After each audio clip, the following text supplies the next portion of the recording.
सत्य गुरुवे नमः।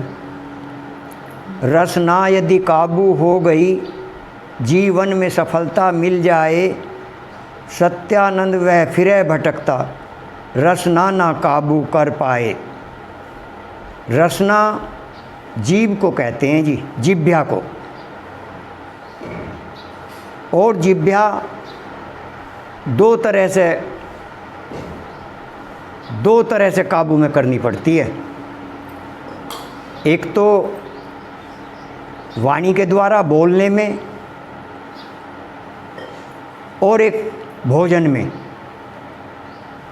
यदि मानव का भोजन श्रेष्ठ नहीं है तो वह सदैव बीमार रहेगा। श्रेष्ठ कैसे? जैसे मान लिया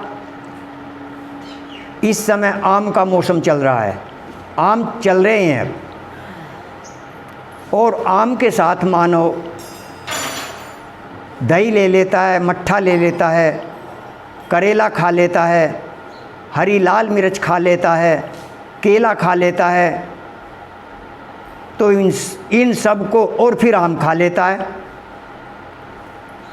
तो इसे बेमेल भोजन कहते हैं। बेमेल भोजन से शरीर बीमार हो जाएगा, अस्वस्थ हो जाएगा। तो एक तो स्वाद में जीतना है जीव को, भोजन को जानना है, किसके साथ क्या लेना है, कब लेना है, कैसे लेना है। एक वाणी में, वाणी के द्वारा। वाणी यदि मानव की श्रेष्ठ नहीं है, मीठी नहीं है वाणी, मिठास नहीं है, मधुरता नहीं है, तो वह भी, उसके अनेक शत्रु हो जाएंगे। अनेक, मान लिया किसी ने किसी को अपशब्द कह दिए, जैसे किसी ने किसी को गाली दे दी, तो वह उससे शत्रुता करेगा, विपरीत हो जाएगा, उसके शत्रु बन जाएगा। और यदि किसी को हम, या कोई आदमी